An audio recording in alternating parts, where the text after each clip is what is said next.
there's not a seat at the table, pull up a chair. Get in there, get on that, whatever it may be. If it's a group that's working on a project, or try to sit on an executive committee meeting, whatever it may be, but don't let them leave you out. Pull up a chair.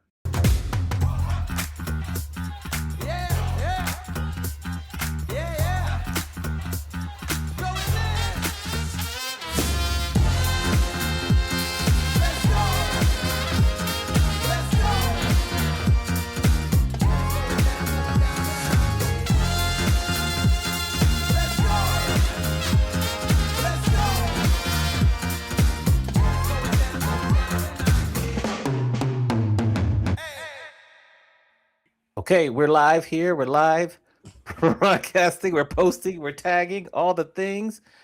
Welcome to the final Adventures of Business Live episode of 2025. What a year.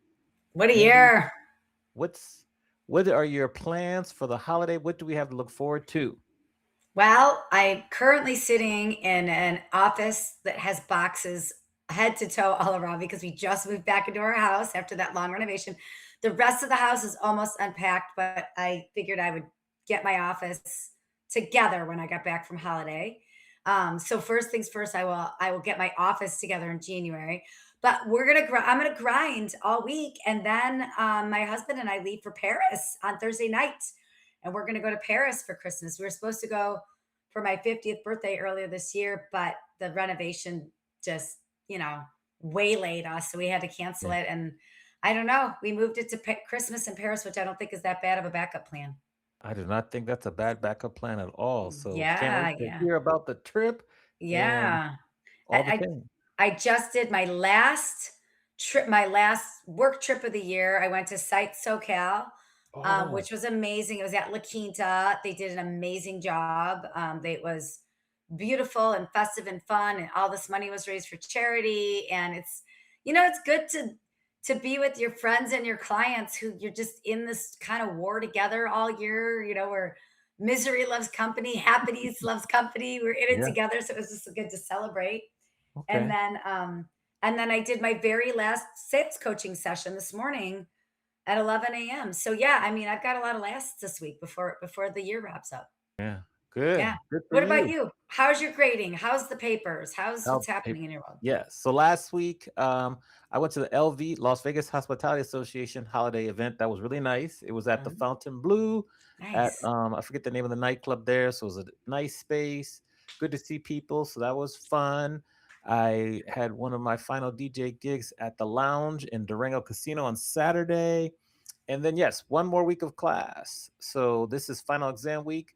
So 3 exams and 1 project that I get to grade. And then I think I'm set up pretty nicely to finish at least as stress-free as possible. So I did a really good job this semester. So yeah. Nice. How will you rest? I want to ask our guest this too when he comes on. How will you rest? Like, I know we don't have much downtime, but like, how will you downtime yourself or rest yourself? Sleep in if possible. It's hard nowadays getting up, going to the bathroom in the middle of the night. But but that also do that. Probably just sleep, just kind of not do much. Try to go to bed early. That's all I have planned. I need to figure out. I don't know if it's a spa day or something. I want to try to add that in too. Do a spa day. That sounds nice. You deserve that. Or a hike. Just do a nice hike and lay on a rock or something. Yeah, I prefer the beautiful spa red day to the rocks. hike. So yes, I do what Do them both. Do them Yeah. both. Do them both. Okay.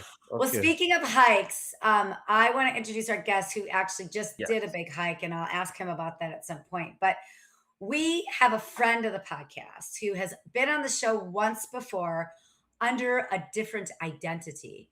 And so Oh, he's got a new company name now, same company, different brand, and we'll get into that. It'll be very interesting to hear.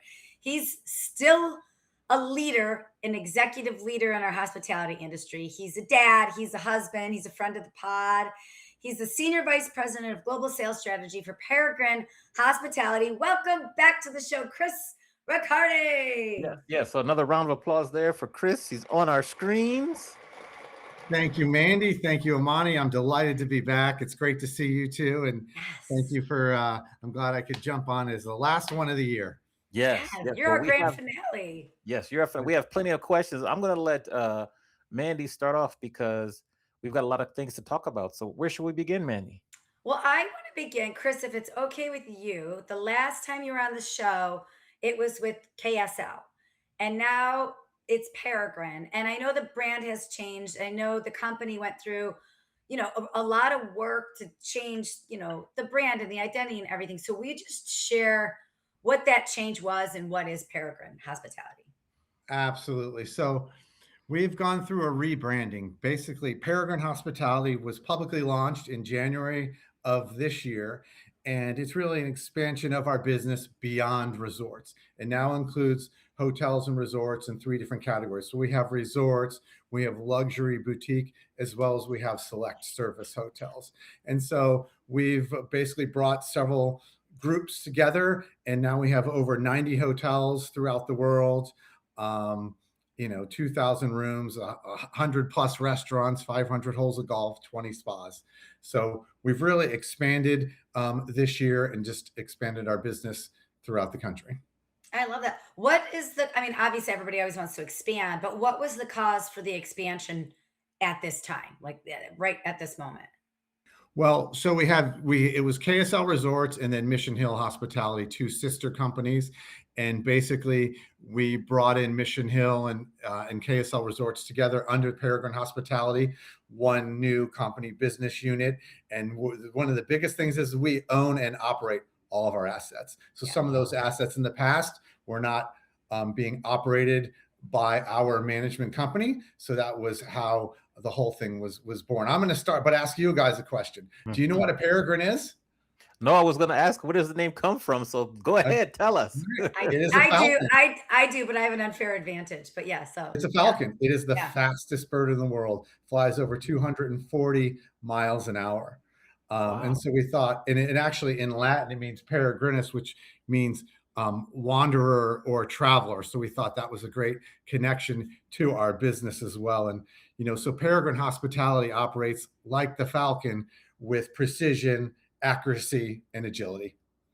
I Now, love now, if that. I I could love that. ask, what are some of the select service hotels that have been added to your kind of catalog? I'm curious about that. Okay.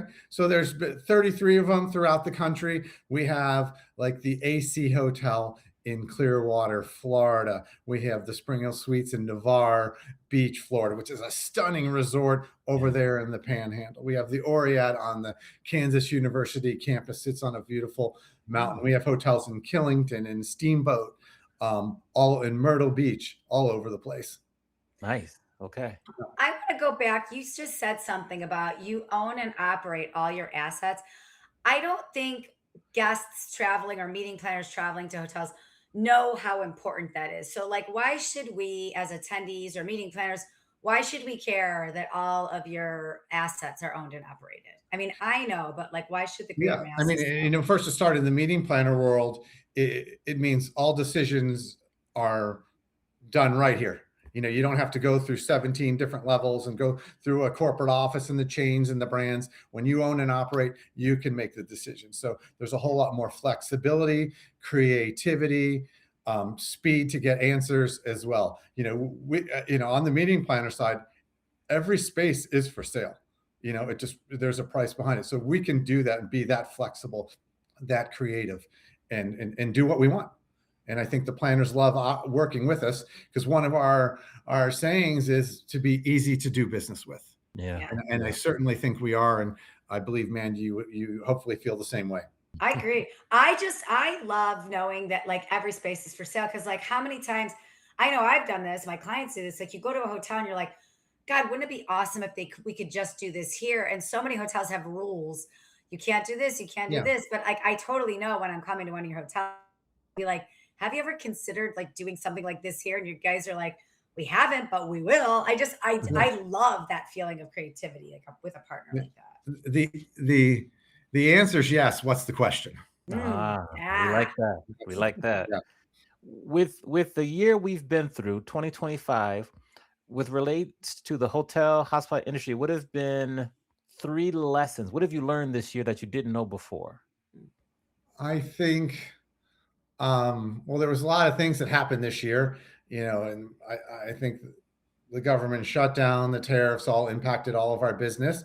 Um, I think lessons learned moving into 2026 is we got to continue to be aggressive. Mhm. Um, and who knows where the market's going. It could be fantastic. We hope it is. We have growth in our budgets where I think a lot of hotels may be flat, but I think we need to continue to be aggressive. I think transient was soft in 2025, and who knows where it's going to go. Let's not spin the wheel, and we're going to build the base, that group base, Yeah. as best as we can. And I tell the team and the sales leaders, if you're on the fence about a piece of business, perhaps maybe you should consider taking it. You got to look at things differently this year moving forward. The Yeah. same laws and rules and don't apply. Get out of the box. Love it. Love it. Yes. That's music to a salesperson's ears. If you're on the fence, take the business. We love Just that. take Raise it. faith in space. Yes. When you're looking ahead to 2026, what's something that excites you? Um, in the Peregrine portfolio, we have so many renovations, restorations going on. I'm really excited about what we have going on in the Central Coast of California. We have 6 assets out there, and 4 of them are going through transitions. New rooms at our Avila Beach House in Avila Beach. We've just recently renovated our Paso Robles Inn, and now we're bringing in Charlie Palmer as our food and beverage partner. And so Wow. he's going to be doing, our steakhouse. We also have a bar called Cattleman's that Charlie Palmer will be partnering with us in. And we also have an incredible rooftop on top of our hotel, the Piccolo, right there on the Paso Square. So those are just a few of the renovations. I'm sitting at Silverado in Napa right now, and those Yeah. renovations have continued. I'm in one of the new rooms. They've all come out beautiful, all consistent throughout this property. We have, new function space coming, new restaurants as well. We're starting on our grill concept, which will be opening up at the end of Q1. So just so many cool things going on. And I could tell that story all the way across the country. Yeah, I want to build on that too because I think sometimes people might think you just have properties in California, but like I want to talk about the outriggers in Hawaii, and you have a property in Scotland, and then you work with Under Canvas, which I just learned about too. So can you just expand on those 3? Because those were 3 surprises that I've literally been sourcing. I just sourced literally almost every Under Canvas you have last week. So yeah, I would share that with everybody. Okay. So we have a long-standing partnership with KSL Capital Partners. Mhm. And, so at Peregrine, we either, operate or even asset manage some of the assets for our partner KSL Capital as well. And so Outrigger Hotels and Resorts is a KSL Capital asset. Our GSOs sell that. And so we have Outrigger in our portfolio, which goes from Hawaii on west, Fiji, Maldives, Mauritius, and Thailand. And there has been incredible changes over the last year and continuing at Outrigger. I'll talk about our Outrigger Kona, which we're just finishing up our major transformation, and we're going to be putting a Duke's restaurant in there as well, which will be opening in the summer, going through, the infamous Outrigger Waikiki Beach Resort right there on the 50-yard line in Waikiki, where the Duke sits in Waikiki. That's going to be going through a major rooms renovation, public space. So many changes there. So yes, we have Outrigger in our portfolio. We have Under Canvas, which is also through our longstanding partnership with KSL Capital Assets. Our GSOs sell them, and we help bring them group business. We have the Cameron House in Scotland, which is absolutely stunning. Oh my gosh. I had the pleasure to go there with my daughter, and they have float planes, Segway tours around the Aw. resort. I mean, it's if you fly into Edinburgh and Bergen, just it's about a half hour away, and you has an amazing sense of place. How are you making decisions on what properties to take over? And takeover is probably the wrong word, but like there's Scotland, there's Hawaii, there's like what goes into that decision making, or is it maybe the opportunities present themselves to you more likely? So I think there's kind of I'm not sure which way you're going. If it's to be a part of our global sales portfolio, they need to be a part of a KSL Capital Mm, asset. And then they come to me and they ask for global sales assistance. And then got it. on the acquisition side, if you're asking what we're purchasing and all that, we have a team of four unbelievable people that, you know, 5 days a week are out there trying to find and buy in new assets. And we've recently picked up several fantastic hotels. We just purchased the Westin in Hilton Head. We expanded our portfolio with the Tess in Atlanta in Buckhead. I mean, it's a really amazing place, Southern charm, modern sophistication. And we've done something kind of fun. Our marketing team has created a story behind that. Like, and Tess, we've said it's a woman. She's like a figure who's, a Southern belle who's worldly, travels all the time, loves art, but also loves to entertain and connect. And so that's kind of what we've themed the hotel around, and basically it's like the perfect balance of comfort, culture, and connectivity. Ooh, Tess. I'll be in Atlanta in February. I'm gonna check it out. That sounds amazing. Yeah. And if you are there in Buckhead, you also got to go to the rooftop bar called Tesserae, and the views are unbelievable. The cuisine is fantastic, and the service is a 10. But just the setting is stunning. Sounds awesome. Yeah. What, in terms of markets, in domestic markets, which ones have performed, in your opinion, and based on what you've seen, have performed stronger than others? Which markets kind of you think could be really set for like a nice liftoff coming up? I'm so curious. Oh, Amani, I mean, it's like the markets have gone up and down. We have hotels in the Central Coast, which had a banner year, and then the year that they're up, Napa was down, but now Napa's on the rise. I mean, we have hotels in a lot of the major cities. San Diego, and we believe that San Diego is going to kind of have a good 2026, bounce back a little bit. 2025 was rough due to some government slowdown and some citywides not picking up. I think we're expecting great things in San Diego, great things we have the Fairmont Grand Del Mar that we own down in Del Mar, California. We've got nice budget lift there as well. So I mean, we're excited about 2026, and I think I think where we have our city hotels and resorts, I think we're poised to do well. Okay, good. Always curious about the markets. And then like, how have you seen your sales team? Because, we're like salespeople through and through. How have you seen them evolve over the past year and really start to step out, even with some of the barriers they've seen this year? They've definitely evolved. That's a great question. I think they have to think differently. They've got to get outside the box. And I was talking about earlier, if you're on the fence, maybe we're not sure if we should take this, you better present it. You better talk about it, because there's a high probability we should.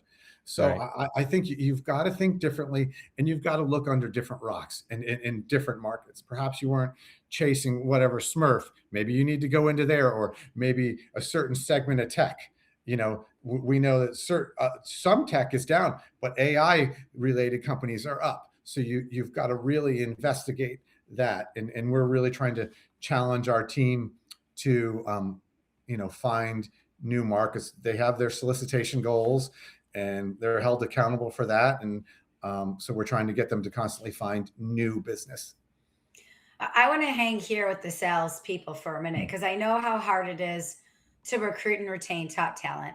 It's equally as hard to motivate, keep salespeople happy, keep them growing. And you're so creative with how you motivate your people. What are some things you're doing to keep your sales teams motivated, happy, and growing?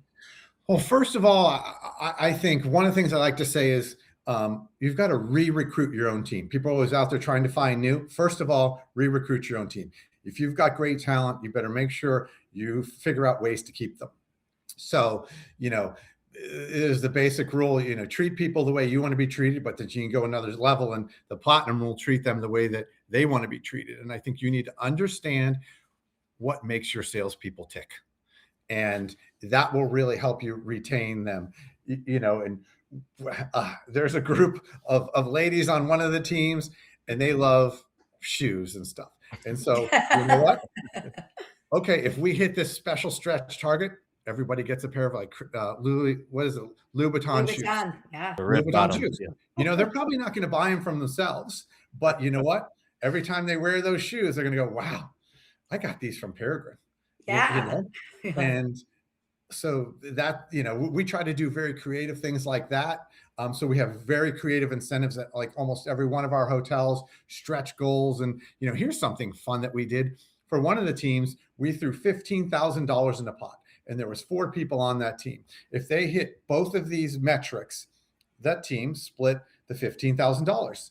But if only one person hit those metrics, both of the metrics, they get to take it all. Oh, wow. Yeah. So it So could be, it all depends. So we're really trying to push people, but you got to understand what makes them tick. Someone else may be, they might just want that public recognition. Some people are maybe a little bit more like you want to be groomed and moving to the next level. So I think that's really critical. On how doing is that. this how is this information coming to you? Like, are you asking them, "Hey, what makes you tick?" Or are they just like, "Hey, we know Chris is the leader that's gonna, is gonna motivate us, so we're just gonna tell him." Like, how are you discovering what makes them tick? What's that process, that discovery Well, process? all the directors of sales and marketing have a dotted line to me, and so a lot of times when they want to do an extra approval, for an incentive kicker, we call them. We'll chat about it and strategize, and they're the ones that generally know. And that's how I know now, learning, talking to all these different leaders that this sales team, this group of ladies they love the high end shoes. Mhm. So it's kind of fun. We tried to do a neat incentive, and we were going to do something else, some luxury items. And I had one lady pull me aside, and she's like, "Chris, I have 3 little kids. I'll take the $1,000 gift card to Target, please." Right, right, right, right, right, right. Yeah, we love that one. But Well, you know what? Now we know. Yeah, now We you know. know. Yeah, Yeah. and good so for her for feeling comfortable. Like, your team Yeah. has established that comfort level that she feels comfortable speaking up and saying something. Like, that's half the battle, right? Like, how many times are salespeople Yeah. not telling you what they need? That's a good culture you're building. And yeah, I think something else that we're really trying to do is we're trying to build well-rounded players, well-rounded leaders. We want them to be commercially sound. So that means sales, marketing, and revenue. And so we encourage them to learn other disciplines. If you're a salesperson, leverage HSMAI and maybe get their digital marketing certificate or their revenue strategy certificate, and vice versa. If you're a revenue strategist, we encourage you to get your certified hospitality sales leader. And also, internally, we have sessions where you can go and learn about some of these other disciplines. So that's one of the things we're doing. And I think that really, I believe in lifelong learning, and I think a lot of our people do as well. And so the more we can make them smarter and they're constantly learning, I think that also is retention. Yeah. yeah, yeah, we like that. What's up, everybody? It's Amani coming to you. I want to share with you information about my new group coaching program. If you are a 9-to-5 creative, meaning you work a 9 to 5, but you also have some artwork that you want to monetize and get out there, you could be a musician, an author, a painter, whatever. You're a 9-to-5 creative and you want to monetize your artwork, come and talk to me. You can go to amaniexperience.com/call, fill out the form. I'd love to talk to you about some in-person or virtual group coaching. Thank you very much. I'll see you all soon. So You- before Manny asks her next question, Jennifer Travin, I gotta say this right. Let me think here. Travinical, hope I said that right. Let me know. She says she wants to sign up for that $15,000 incentive. So she put that in the chat there. Um, so we'll see what happened with that. What's the status? I'll be honest with you. They were some stretch goals, and they came very close, but the team didn't win. Okay. Yeah. Okay. I would have Next loved time. to. We'll pay it out all day because we figured out the ROI. We'll Yeah, give them the $15,000 because that stretch goal was going to bring us 10x. Yeah. yeah, Yeah. yeah. Okay. Mandy, what you have for us next? Well, I just remind everybody watching, drop questions for Chris in the chat. It is so rare we can get a great leader like this on who will answer boldly and honestly. So Yeah. Yeah. pop your questions in the chat for Chris. Any question you want. I want to stick here with leadership because, when I think of you and your leadership style, I know not only do you push your teams, but you also lead by example and that you push yourself. So I want to talk about milestone goals. I think it was last year you took a bucket list hiking trip with your son. So can you just tell us a little bit about that? And I want to build on that a little bit about just pushing yourself with some of these things too. Absolutely.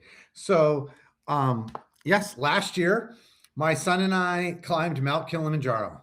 So Wow. 19,300 feet. It's in Tanzania. It's one of the 7 summits. It's the highest peak in Africa. So we did a trek, and it was just the 2 of us and our guides and some other Sherpas helping us along. It was 6 days up and 2 days down. It was the most unbelievable experience. We went through so many different climate zones, and I think we started at 8,000 feet and climbed all the way to 19,300. But what made it so special was doing it with my son Mm. for 8 long days, just the 2 of us in the tent, and helped us grow closer, and also to accomplish a bucket list item. I Yeah. think that everybody should set long-term goals, and whatever that may be. And we all have short term, but think long term. As a young individual, I said I want to get to all 50 states, and I want to get to 7 continents, and I'm pretty darn close. Mm. I'm missing North Dakota and Antarctica. So I've got one state and one continent to go. And so Yes. those are my next bucket list items. But if you don't set long-term goals, I think you're missing out. Yeah. Yeah. Was there a moment on the hike where you were like, I cannot push myself anymore? And if so, what helped you get over that hump? I don't think there was any moment like that, but there was one day where you had to climb. It was almost like bouldering, and you had to get out on a rock and kind of get around. And there's like a 1,000-foot drop. And my son videoed it, and I can hear him giggling as I'm going around this rock, laughing and going like, "Oh my God!" So, because we could see that face that we had to climb Yeah. the day before, and where we camped out, and I just told my son, I said, "Here's what we need to do. Just think about us playing in a playground. That's what we're going to do. We're scrambling around. We're playing in a playground, for a couple hours, but bouldering and climbing and stuff like that." So that was probably the sketchiest day. But on the final day, we left at midnight, walked 6+ hours uphill in the dark, and it was unbelievable. And then we got to the summit. We were the second group to summit that day. We got so lucky. No wind, crystal clear, no other groups on the peak, just my son and I. We got to stay for 20 minutes, and then they shoo you off. They don't want you up at that altitude for that long. Yeah. We made our way down. You feel good. If you can do something like that, you feel like you can accomplish anything. Yeah. What did you learn about yourself on that trip? I learned that, I'm resilient, and I can just keep pushing forward, Yeah. and I learned that I raised a great son. Oh, that's nice. Yeah. What are some of your next milestone goals besides the Antarctica and the North Dakota? What's next? Someday, on a personal level, I'd love to go to every national park. Ooh, okay. That's right. that's my other thing on my list. That's a good one. Nice. Yeah. Now, we know we were talking about leadership.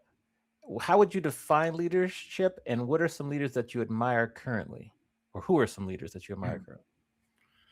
Well, I think one of the ways I explain leadership is it's people are following you not because of your title, because they don't want to let you down.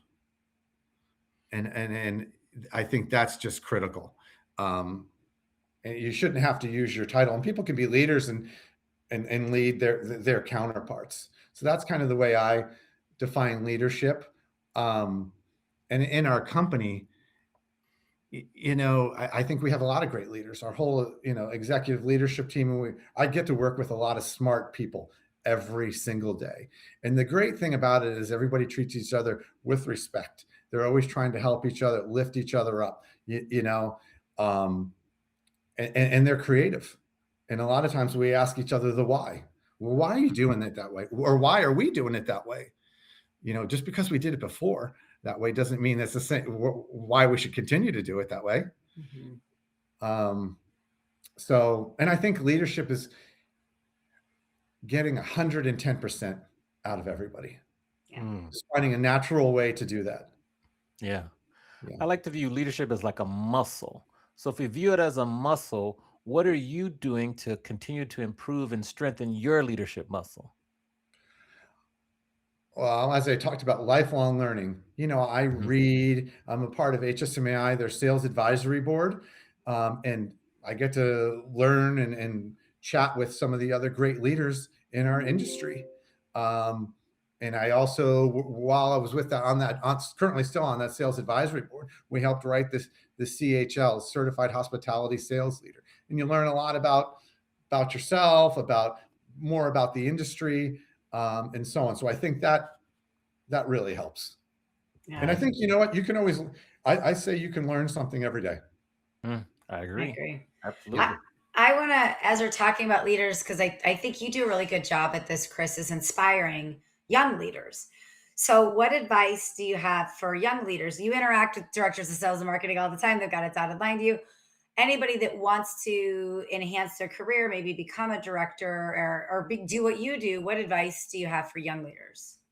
So I'm actually, as a part of HSMAI, I'm also like a mentor on the Rising Leaders Council. So that I have little mentees, and so I've helped those guys out. I did that with University of Hawaii when I was with Outrigger as well, and share a lot of these tips with our own teams. Is I think try to become as well rounded as you can, and that means many different things.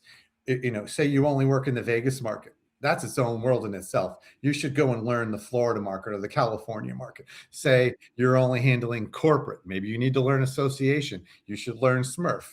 And we talked about earlier about building more commercially minded people. If you are an up and coming sales manager, make sure you're also learning about revenue strategy. You're also learning about marketing, as well. So you've got to be a sponge and soak it up. And you can learn from your leaders, and I've learned from good leaders and bad leaders. I've had Me bad too. leaders in my career, and they've certainly helped me grow, because I know I will never do that, or I will never treat my team that way, or communicate, you know, in this way. So I think you can learn from good and bad. So if you're currently under a bad leader, just try to make a spin and say, I'm learning how not to do things in the future. Mm. Yeah, Yes. I think some of my Mhm. favorite like work lessons have been from having a couple bad bosses and just being Yeah. just like a mental note of like, I will never ever do that again. But Yes. like, how would you do it differently, right? Like that helps build your own confidence in your own voice too. Well, some of the other advice that I give these rising leaders is, trust is really important. And if you don't think that your boss is helping you grow, or you can't trust them, perhaps it might be time to consider moving on. Mhm. Basically, it's like saying, don't stay in a bad relationship. Yeah, You know, yeah, you've got to look and, Yeah. jump out of the nest. yeah. Yes. Time to go. Yeah. So this is your second time doing this, but it's time to flip the script. And what happens is that we allow you to both ask myself and Mandy any question you like. Nothing is off limits. So for round two, who do you want to ask the question to first? And what is said question? Amani. So you're a professor, right? Correct. Yes. What is one of the craziest exam answers that you've ever had? Oh, That's a oh, that's great a good question. question. That's a good question. Okay, it was my second year teaching. We were teaching entertainment money management, and oh my gosh, I forget the question, but the student recited the lyrics of a song to prove their question right. I think it was a Kanye lyric or something. It was something they quoted and put in their exam answer as part of their answer, and they got it right too, which was great. I'll never forget that. Oh, I think I got to remember her name. She was Alexandra, I think was her name. And so that was the craziest thing. They used a quote from a Kanye song as their answer, and they were right. That's the craziest one I can think of. How That's good. clever. All How right. It's a great clever. question. Yeah. Yes. All right. Mandy, you just completed a reno. I did. Are I you did. happy with it? Oh, it's beautiful. It looks so beautiful. Yeah. Okay. Yeah. All right. So my question really is, you're off to Paris for the Yeah. holidays. Mhm. What's the most important thing, or what do you want to do on your trip? Ooh. What's your top thing? I mean, I have like activities I want to do, but really I just want to spend time with my husband, just being husband wife buddies. He's my buddy, we have so much fun together. But there has been so much that has not been fun about this year because we had some personal family stuff happening, and then we had the renovation. So it's been a stressful year. And my husband had, he had some stuff at work happen. Like it's just been stressful all year. So I'm just excited to be away with him. We have our little rituals in the morning. He wakes up and goes for a walk. I wake up and work out. I go to a coffee shop and I write and I eavesdrop and like I write whatever the strangers are saying. So like I like getting back to these types of things that we do to get, we have our own little thing. And I just like roaming through the earth with him, like wherever we're at. And I'm just excited to do that and not talk about the house, not talk about work, not talk about anything, but being together. I'm excited about that. Yeah. Fantastic. That sounds like Yeah. it's going to be, I'm sure it's going to be a great trip. Yeah, I think it's going to be a really good trip. We're excited. I Yeah. think so too. Now, you had mentioned, Chris, that you also you mentor young professionals. What is some of the most common advice that you find yourself consistently giving to young professionals that you're mentoring? How to deal with a lot of times with their own leaders and how Mm, to handle a difficult situation. Or I had one lady, I was helping her, providing advice on how she could move up on her team. mhm. So that's probably the most common. Well, what do you think I should do in this situation? Or how could I advance in my career? And one of the other things that I like to tell them is, you got to learn, and you want to grow. And if there's not a seat at the table, pull up a chair. Mm, Mm. yeah. So Okay. get in there, get on that, whatever it may be. If it's a group that's working on a project, or try to sit on an executive committee meeting, whatever it may be, but don't let them leave you out. Pull up a chair or invite yourself to the party. Got it. Mandy, before I ask, well, since Chris has been with us before, I have to ask a different final question. So I'm Okay. going to go look at my list, think about that. But what else do you have for us before we kind of take this down the home stretch? Well, I wanted to go back to the properties because I just thought of something that I think is super cool is that Peregrine owns the mountain for 3 of your properties. I think 3, correct me if I'm wrong. And I think that's really interesting because like you can own a hotel, you can own a piece of land, it could be really cool, but like you own a mountain for 3 of the properties. So like why does this matter to you or as a company in the marketplace? Like elaborate on these properties and like why does it matter to not just have the building? Like why does it matter to have the environment or the things around it? And probably the biggest thing, it's a great question. The biggest thing is we get to control the experience. Mhm. So we do own the mountain. So it can, we have a hotel there. We have skiing in the winter and tubing. And then in the summer we have, mountain activities and zip lining and mountain coasters. But imagine having to deal with 17 different vendors, Yeah. and then you're going to get multiple different experiences. Everybody on the Peregrine team is trained the same way, with our 4 keys, what it's called. And it's about warmth, personalization, awareness, and proactivity. And so we teach everybody across the whole, using a ski resort as an example, we teach them the same way. So, if you go from the hotel to the ski experience or the ticket window or food and beverage, each time's not different. Mhm. Hopefully they're all fantastic, and we're getting better each and every day. I think that I didn't realize the brand values extended to all these things. I mean, it makes sense that it does, but I think that's really important. I think as a consumer to know, okay, if I go to Deer Valley or I go to Tahoe or I go to Camelback in Pennsylvania, like how many times are you somewhere where the hotel is great but the restaurant sucks, or the hotel is great but the tourism pieces around are awful, and controlling the experience does matter because they are just speaking your same brand language. I hadn't thought about it in that way before, and it's going to make me probably ask some different questions of the hotel because I that happens to me a lot on a site inspection.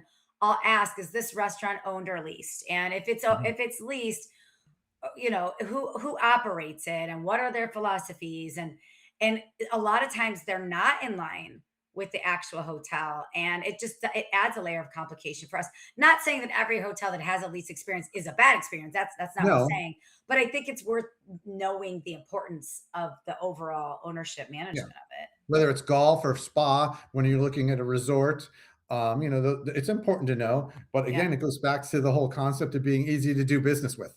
Yeah. And I think it makes us easy to do business with. If you're a meeting planner planning a group, we don't our team member can book all of that, the mountain activities, the ski, the tubing, whatever it is. We don't have to call, like I said, 17 different vendors. Right. Yeah, that happens a lot with golf resorts too, because I have like clients that love golf, and that's like we're asking about the aerification process, and sometimes the salesperson doesn't know, and then the golf people do, but the golf people don't get back to you. And yeah, no, it does make a difference when it's all under Yeah, one. Yeah. Okay, I for got sure. my 3 final questions for you. You Okay. ready? All right. Chris, what's the best advice you've ever received? Ooh. From my mom, Mm-hmm. and she said, and I was a young salesperson, um, knocking on doors and calling on some executive level people. And she said, I just want to tell you one thing. Everybody puts their pants on the same way, one leg at a time. No, everybody's the same. No one's better than anybody else, one leg at a time. And I always will remember that, moving forward. I think that was fantastic advice from my mom. Go, All mom. right. Good advice. The flip side is, what's the worst advice you've ever received? The worst advice? Probably something in college. And yeah, we can do that. That might not have been a good idea. Okay. Okay. Now, are you a baseball fan? A little bit. I love college football and soccer. Okay. What's your baseball question? What is there a team that you follow more so than others? It would be the Angels. Okay. Okay. So say Yeah. you're at in Anaheim, and you're coming up to bat. You're coming up to bat right before Mike Trout. Uh-huh. What song is playing as you walk up to come to bat? Oh, that's a tough one. I have had as a walk-up song before. I had like a Kid Rock song. Okay. Recently, I had a Cody Johnson song. We have walk-up songs for our one of the meetings that we do. It's a mentoring program for our own internal people, and then we each Right. have a lot of. My Cody Johnson song was "Till You Can't." Okay. That's great. Okay. Good. Good. Those are my 3. Mandi, All take right. us home. Well, Chris, you had mentioned with your executive team, you talk about how we lift each other up and you celebrate each other. So, how can we lift you up and celebrate you as we head into 2026? I think we have a new brand, Peregrine Hospitality, and I think we're still growing and getting to know um, people, are getting to know us out there. I think this alone is huge. You've created a lot of exposure for us, so I'm delighted to be, here live with Amani and Mandi, and thank you for letting us talk about Peregrine and leadership and just frankly the hospitality industry. So, but yeah, I appreciate it in that way. So. All right. We can end it on that, I guess. Yeah, that's awesome. Well, we'll continue to preach the good word of Peregrine and talk about all your great properties. And, from a support standpoint, however I can support you through our business, we always are here for you too. We Yeah, love what you guys are doing. We think it's really cool. All right. you guys are fantastic, and I Yes. wish you wonderful. I hope you have wonderful holidays. Thank you. Likewise. Same Yeah, to you you. too. Round of applause for Chris Riccardi, his second appearance with us. There we go. All right, we're going to put you back in the green room. We'll see you momentarily. Back to the green room. Mandi, that is a wrap for our show. Any final thoughts for 2025 for you? What a year. What a year. What a year. There were moments I didn't know if I was going to sink or swim, and I swam. So I Yes, think you the did. final thoughts are when you think you can't, you can. And when you think you don't have any more steam in you, you've got it. And just believe in yourself and resilience. Resilience will come upon you, is what I think. Yes. Yeah. What about Yes. you? Any final thoughts for the year? I mean, like you said, what a doozy of a year. Just an amazing year. Lots of things happen, lots of travel. Just, keep moving forward. Think big because, like, I wasn't really sure about the USA Today bestseller list. I was kind of like, I didn't think it was possible. And it actually happened and much higher than I anticipated. Yeah. So just think big because you just might make it. That's probably the biggest lesson that I learned this year. You made it. Yeah. We made it. Yes. You made So it. with that, we wish everyone watching and listening have a safe holiday season, whatever you celebrate. We'll be back on January 5th, right? Yeah, January 5th. Jenny Perrin Goldberg, or Jenny Goldberg Perrin, our Listen, if you've got a New Year's resolution and you're wondering how to travel, be more healthy when travel, how to just live a healthier, more sustainable life, you are going to want to tune in because Jenny is an awesome health coach and she's going to kick us off for the year the right way, telling us how to do it. Yeah, so we're excited to have Jenny return. I got my questions for you, Jenny. I'm ready. Make sure you rate, review, share the podcast with a friend, a colleague.